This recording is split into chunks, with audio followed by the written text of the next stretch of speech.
Hi, I'm Trey Batey, and we're here today at America's Motorsports at Rivergate to travel back in time.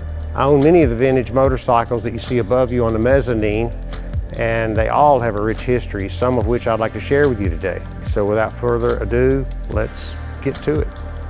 To kick off the tour, I'd like to start talking about one of my favorite motorcycles here is a 1977 Montesa VB360.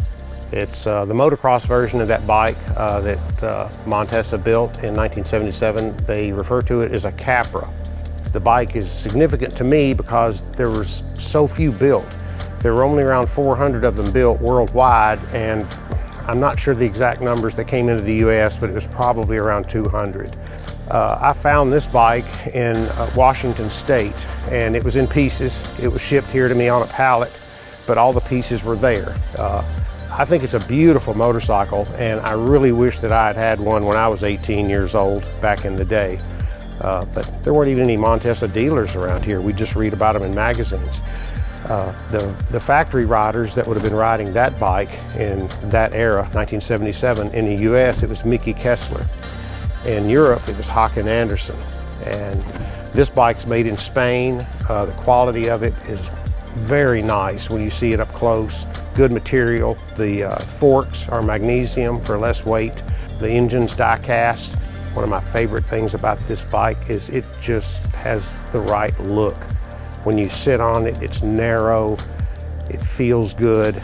All these old ones are mostly air-cooled, so you don't have radiators sticking out. Very nice material that they use to build the bike. It's a shame that they didn't make more of them. The next bike that I'd like to talk about, and I bought this particular motorcycle brand new, I had to order it, is this 1996 Husaberg FC600 Motocross. I got interested in this bike because in the early 90s, the four strokes weren't very serious. And Jackie Martins on a Husqvarna finally won the World 500cc championship on a Husqvarna four-stroke, and the world was just blown away. Says, is this going to be a memorable overall victory then for Jackie Martins? 33, Hicks, the British rider, and it is. Martins takes the win, second then. In the 90s, it was exciting to see a four-stroke motorcycle do so well. Of course, the Japanese didn't have anything like that, and Husqvarna did very well. When Husqvarna was bought out by the Jawa group, Husaberg was born by some of the Swedish engineers that had formerly been working at the Husqvarna group, and the name of the village they were working in was Husaberg. So they named the bike a Husaberg, and that's where the name came from. The first year that they built the Husaberg motorcycles was 1988. This is a 1996 model, and one of the things that makes it special to me is the 96 model year is the last year that these bikes were truly Husabergs. KTM Group bought them out in 97, and the bikes actually became improved. The edges weren't so rough. KTM really polished it up and made a good bike out of it, but the 96 was the last true Husaberg. Up next is the 1975 Jawa Speedway, and that is a model number 894, and it uses a DT500 4-valve twin-cam engine. Growing up here in Middle Tennessee, we had enduro racing and motocross. So if you wanted to read about road racing, speedway, trials, it was usually happening somewhere else or in Europe. But I'd never seen a speedway bike. I always thought it'd be so neat to own one. Finally, I had a chance to buy this particular bike from a gentleman who had moved here from California. It does not do right-hand turns, it only turns left. And if you see it up close, you'll see why. It's got a right-hand foot peg that's right against the frame, and the left-hand foot peg is way up by the cylinder head. The bike is designed to just turn right. There's no transmission, no brakes, and it does have a clutch, but the clutch is dry. So in order to start this particular motorcycle, since it doesn't have a kickstart, you're gonna have to push start it. You back it up against its compression stroke backwards. Once you feel that and the piston's on its way up toward the stroke, you pull the clutch in, take off running, maybe you've got a helper, and you land on the seat as you drop the hammer, and hopefully it'll fire to life. It has a chain drive magneto for spark. This particular one has a 4-valve per cylinder engine. I really don't think that this engine was that successful in Speedway. It's a little top heavy because the cylinder head's kind of large. In Speedway, where they're sliding the bikes, I just don't think they won many races with it. It was better suited on the ice. The ice racing that I mentioned is most prevalent in Russia, Eastern Europe, naturally in climates where it's really cold and the winters are really long. But those bikes don't slide sideways. They have 2-inch long spikes on the tires, and they have lots of grip with those spikes. So those bikes just wind up and run around in a circle, and a twin cam 4-valve engine like that is suited fine for that. But I believe that's where that engine would have been better. One of the things that makes one of these bikes really unique is this thing doesn't have any kind of silencer on the exhaust. It's just a straight pipe. It's a serious race machine. I feel like the EPA would have a problem with that now. Don't you think? Yeah. There's no way that'd be allowed. Yeah, it's I tell people all the time, you know, you want something good, make sure it's illegal. Next up, we have this 1975 Can-Am MX2 250. It was built in Quebec, Canada. The bike was built by a company in Canada, and it was called Can-Am, and it was part of the Bombardier recreational group. They started production around 1973. They hired the Jones family, Gary, Dwayne, and Don Jones, to develop this bike, and Gary Jones had already won 2 national championships here in the US. He won a championship for Yamaha in '72. He won a championship for Honda in '73. And with that kind of resume, Can-Am thought, we've got to get this guy and get him on one of our prototypes. And in 1974, he delivered another championship. So way to go, Gary, you know, 3 years in a row. And he did a great job developing the bike. These bikes are very fast. They had a few handling quirks, but you know, all the bikes in that era were a little quirky as far as they didn't have a lot of travel. But I would say the number one thing, if you went back and read tests on this particular bike and most of the Can-Am models, is fast. They've got lots of horsepower. This bike is a rotary valve type engine. The rotary valve system works well. It makes the engine kind of wide because you've always got a carburetor down on the side of the engine. But Can-Am figured out a way to beat that, and they mounted the beam carburetor behind the engine, and it has kind of an extraordinarily long intake tract, but it keeps the engine narrow. This bike has magnesium hubs, it's got magnesium engine cases, very serious stuff for 1975. When you see some close-ups of it later, you see this expansion chamber, the exhaust pipe, there's nothing else like it. This thing is the craziest looking bazooka pipe you've ever seen. And it actually blows smoke rings when it's warming up. I've never seen anything like it. This is also the last year that Can-Am built a motocross bike that still used the downswept expansion chamber. The very next year in '76, they finally moved the exhaust up under the tank like most of the other manufacturers. The suspension was getting longer, more travel, but I like bikes that have a downswept expansion chamber. That's from the era I grew up, and it just looks so serious to see that exhaust sweeping under the engine. Most of these bikes you see here today represent really a special era in motocross racing, because things were happening so fast that if you bought a '75 model and you didn't replace it with a '76 the next year, you were just dead.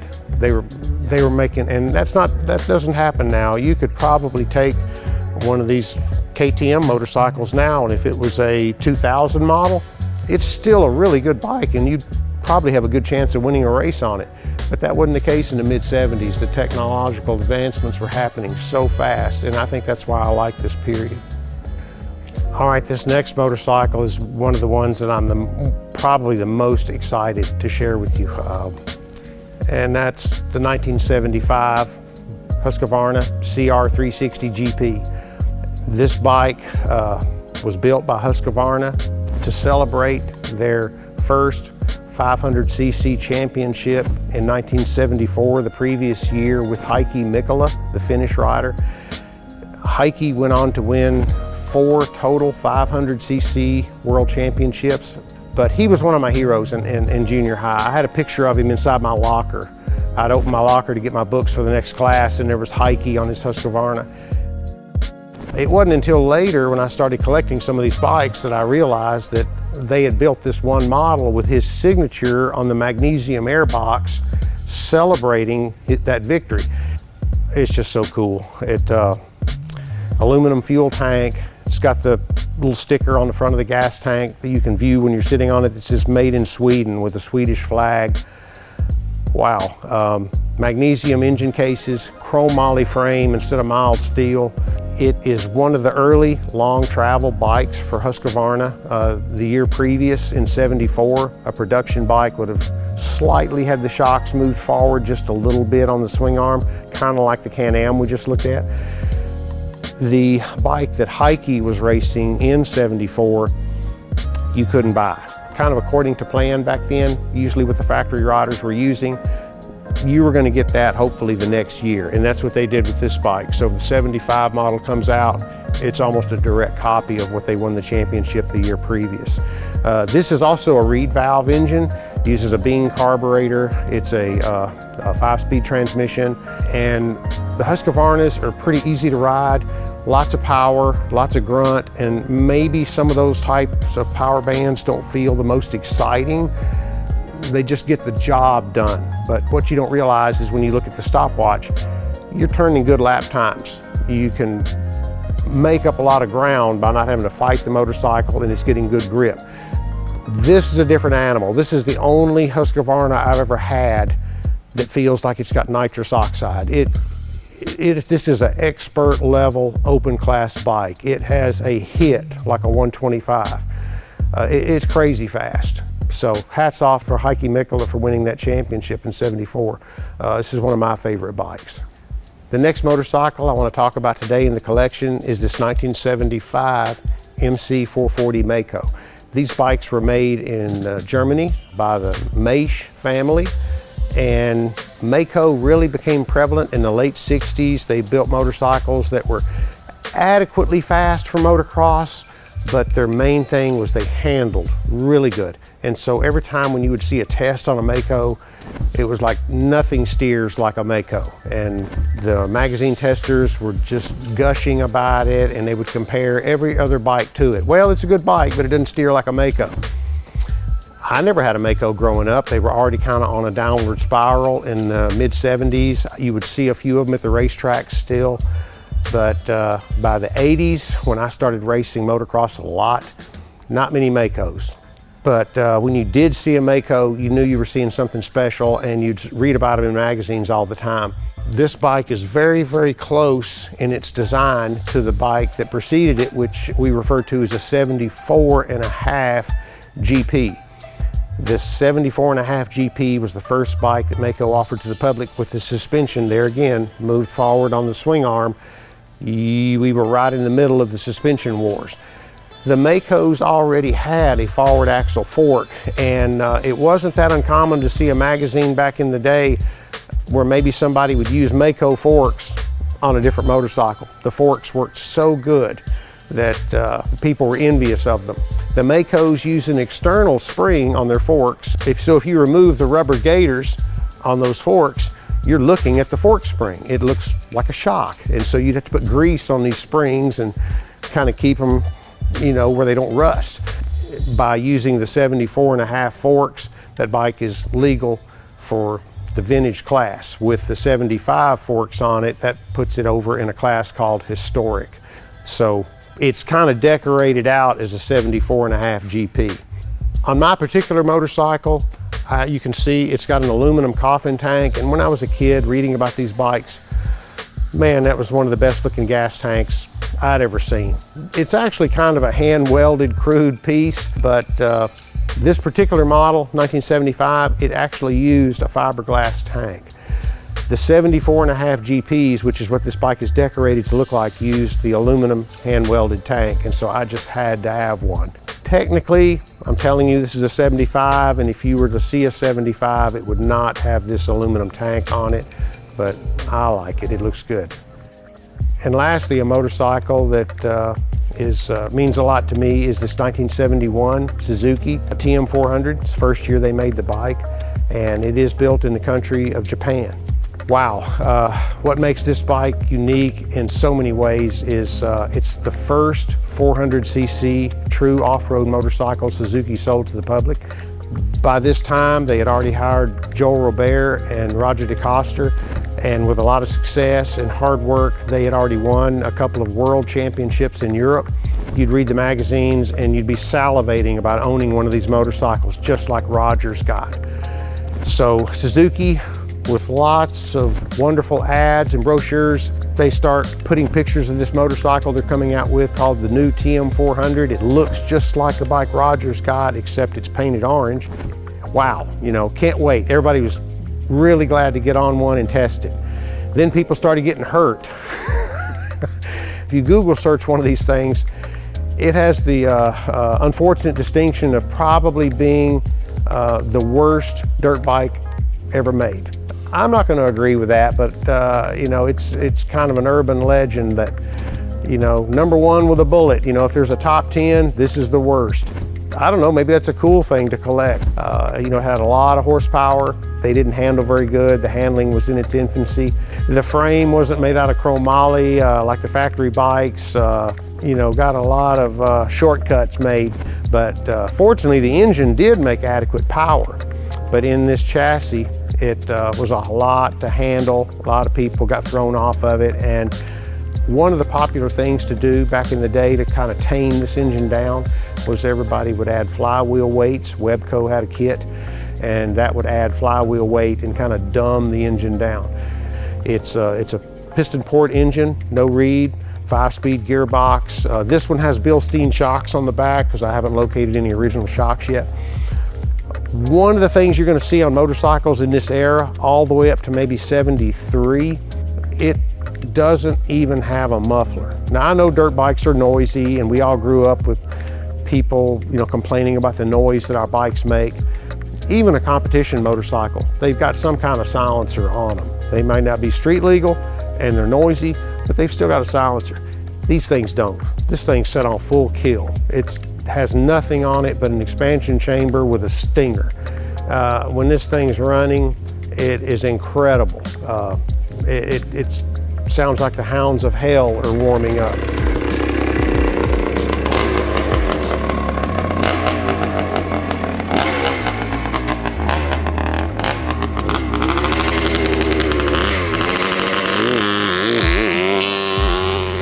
It was just a different era back then, and I don't think that the government stepped in and made them quieten these things down, because these bikes were designed for closed course competition. But what a lot of tracks and facilities started to recognize was if they couldn't be more friendly to the community, they were going to get more complaints. And so a lot of racetracks started having a decibel limit that was checked when they would have the motorcycle inspection at the beginning of the weekend. So you would take your bike through tech inspection to make sure it's safe, and they would check it, have a sound check. But in 71, no, it's set on kill. So these have been some of my favorite motorcycles that we looked at today. There's still some bikes on my bucket list that I've not owned yet, and a few that I'll let get away. We've still got some here that are really nice that we didn't touch on today, and that's a story for maybe another time. But it's been really wonderful sharing some of my favorites with you today, and really glad that when you come in, take a look at them, enjoy them, and we'll see you next time.